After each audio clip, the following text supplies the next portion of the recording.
My fiancé scoffed at our New Year's plans. You call this a celebration? My friends are traveling somewhere better. I glanced at the itinerary I'd planned for months. Fair enough. I didn't argue. I stepped away and made one quiet change. That night, she noticed a suitcase by the door, but not the detail sitting right on top of it. I'm 31, engaged for almost a year to someone I thought I'd spend my life with. We met 3 years ago at a mutual friend's party, clicked immediately, moved in together after 6 months. She works in digital marketing, I'm in software development. We make decent money combined, enough to be comfortable, enough to plan things. The New Year's plan started back in September. I'd been planning this trip for months, booked a cabin in the mountains, arranged activities, coordinated with the rental company. Nothing extravagant, but thoughtful. Hot tub under the stars, hiking trails, quiet celebration away from crowds. I'd asked her input back then. She'd said it sounded nice. Gave me the green light. Last week of December, her friends started posting their plans on social media. Luxury resorts, international destinations, bottle service at clubs. The kind of stuff that costs 3 times what we'd budgeted. Suddenly, our mountain cabin wasn't good enough. December 30th, morning. I showed her the final itinerary over breakfast. Printed it out, highlighted the good parts, the hot tub reservation, the restaurant bookings, the champagne I'd pre-ordered. She barely glanced at it. This is what we're doing. Yeah, you said you liked the idea back in September. I thought you'd upgrade it or something. My friends are going to a resort with a full spa. We talked about budget. This is what we agreed on. She scoffed. Actually scoffed. You call this a celebration? My friends are traveling somewhere better. This looks like something my parents would plan. I looked at the itinerary in my hands. Months of planning. Dozens of phone calls. Coordinating schedules. Fair enough. Fair enough? That's all you have to say. What do you want me to say? If you don't like it, we can cancel. I'm not saying cancel. I'm saying this isn't what I expected. What did you expect? Something more. Something impressive. Something I could post about. That last sentence hit different. Something she could post about. Not something she'd enjoy. Not something we'd share. Something for social media. I folded the itinerary. I'll think about it. She went back to her phone, scrolling through her friends' vacation posts. I went to my office, closed the door, sat at my desk. Looked at that itinerary again. Every detail planned with her in mind. Apparently not enough. I opened my laptop and made one change. Quick email to the rental company. Then another to the restaurant. Then a third to cancel the champagne order. That evening, she came into the office. Have you thought about upgrading the trip? I made some changes. Really? Where are we going instead? I changed the reservation to one person. You're right. The trip isn't impressive enough for you. So I'm going alone. She laughed. You're joking. Not joking. I spent months planning something you called embarrassing. So I'm going by myself. You can spend New Year's however you want. You can't just uninvite me from our trip. It's my trip now. My name, my credit card, my plans. You made it clear it's not good enough for you. This is ridiculous. You're being petty. I'm being practical. You don't want to go. I do. Problem solved. She stared at me. I never said I didn't want to go. You said it's not impressive. Said your friends are doing better. Said it's something your parents would plan. Which, by the way, your parents are great. So I'm not sure that's the insult you think it is. I was just being honest. So am I? I'm going alone. She left the office. I heard her on the phone immediately, voice rising, talking to her friends about how unreasonable I was being. Telling her side of the story, leaving out the part where she trashed months of planning. I packed that night. One suitcase, enough for 3 days. Left it by the door. Put my engagement ring on top. Didn't make a big deal about it. Didn't announce it. Just set it there and went to bed. Update 1. December 31st, morning. She found the suitcase around 7 a.m. I was in the kitchen making coffee when I heard her. What's this? She was holding the ring. My ring. Why is it on your suitcase? Because I'm not wearing it right now. What does that mean? It means I'm questioning things. The trip was a symptom. I've been noticing other things. This is just when it clicked. What other things? You comparing us to your friends constantly. You being embarrassed of what I can provide. You prioritizing social media over actual experiences. It's been building. So you're ending our engagement over a comment about a trip? Not ending it. Pausing it. Taking time to think about whether this is what I want. This is insane. People make comments.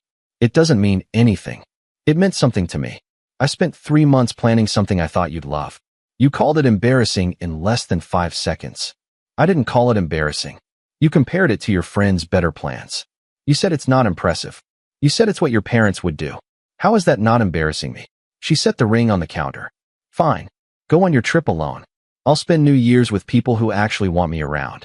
Sounds good. I left an hour later. She was in the bedroom, door closed, probably on the phone again. I didn't say goodbye. Just grabbed my suitcase, got in my car, drove to the mountains. The drive took 3 hours. Quiet highways, light traffic, time to think. My phone buzzed constantly. Her friends texting me. Her mom calling. I ignored all of it. Checked into the cabin around noon.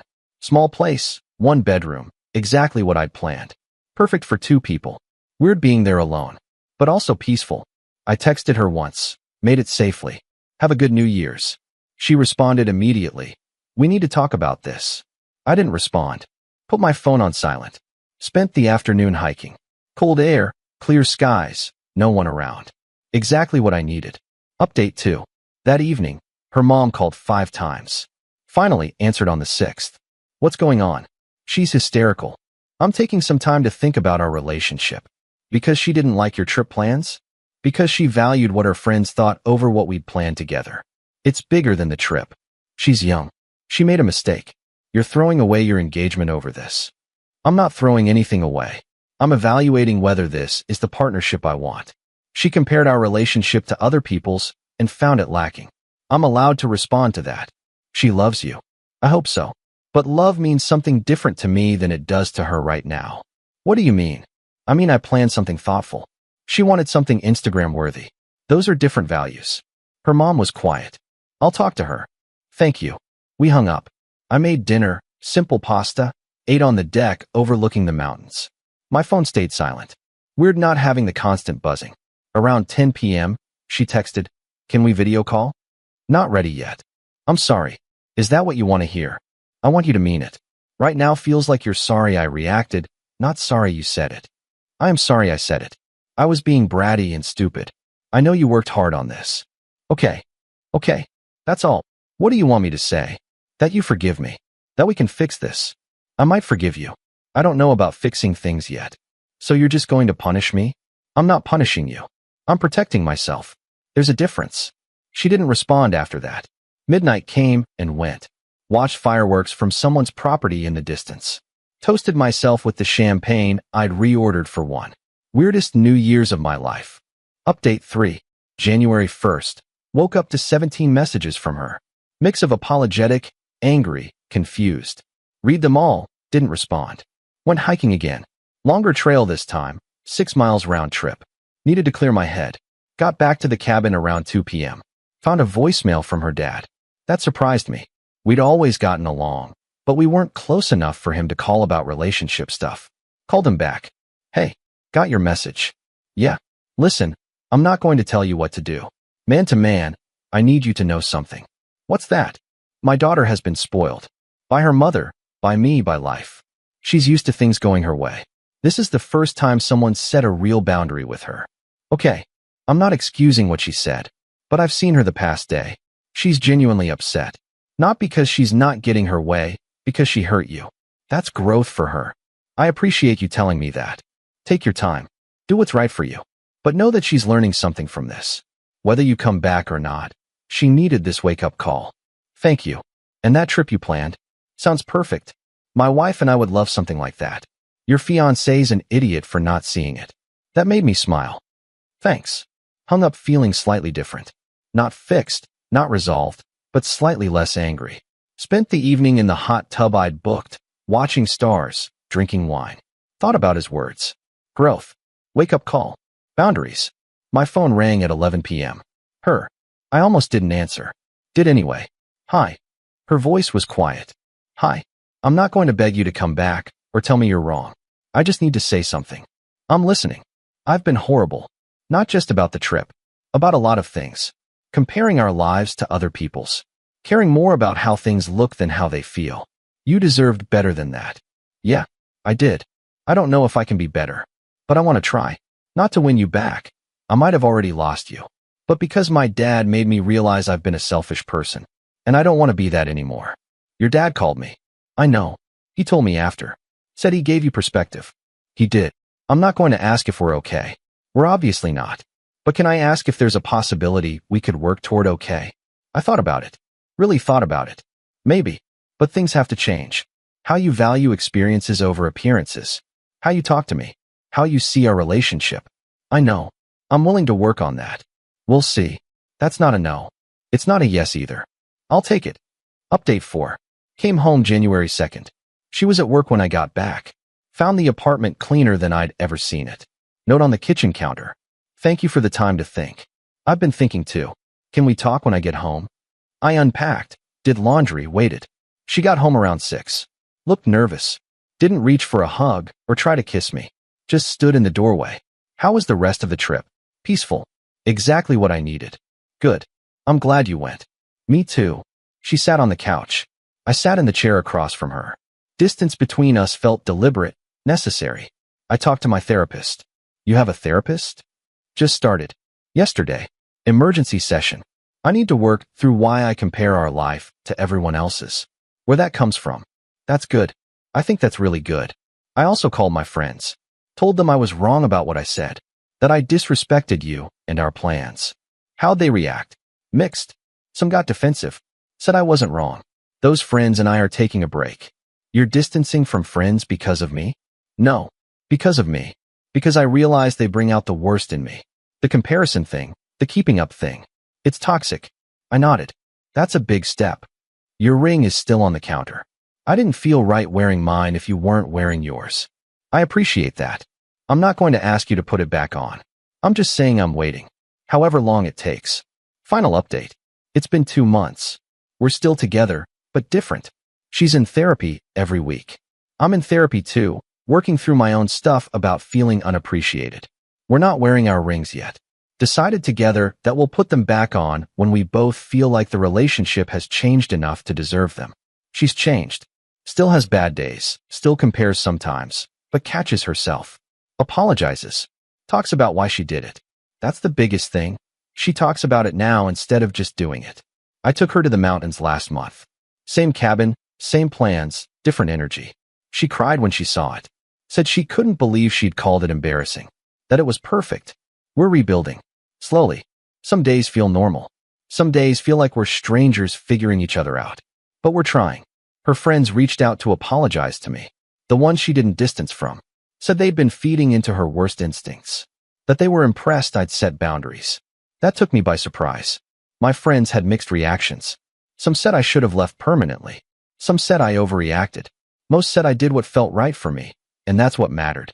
The details sitting on top of the suitcase, the engagement ring, wasn't meant to be dramatic. It was honest. At that moment, I wasn't sure I wanted to marry someone who saw our relationship as less than.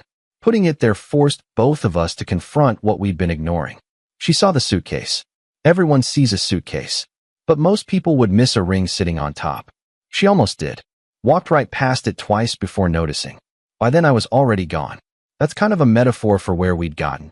She was so focused on the big picture, the impressive stuff, the Instagram moments, that she was missing the small details. The ring. The effort. The months of planning. The thought behind it all. Whether we make it or not, I learned something. I'm not willing to be in a relationship where someone's embarrassed of what I can provide. Where I'm constantly measuring up to other people's highlight reels. Where thoughtfulness loses to flashiness. She learned something too. That the person posting the most impressive vacation photos might be the most insecure. That comparison kills contentment. That real love isn't about matching other people's standards. It's about creating your own. We're creating new standards now. Taking our time. Being honest when things feel off. Appreciating what we have instead of focusing on what we don't. The mountain cabin is booked again for next month. This time she planned it. Found one slightly nicer. Used her own money. Told me it's her way of showing she values what matters.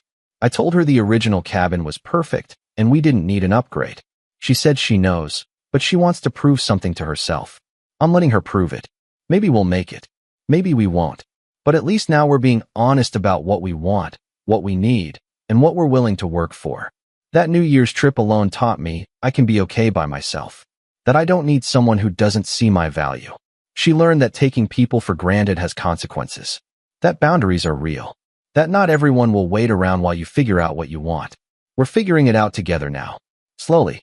Carefully. Honestly. The ring is still on the counter. Both of them. Waiting for us to be ready. Edit. Some people asked if the ring moment was manipulative. Maybe it was. But I wasn't trying to manipulate her into feeling bad. I was being honest about where I was emotionally. At that moment, I wasn't engaged. I was reconsidering everything. Putting the ring, there was just physical representation of internal truth. Edit 2.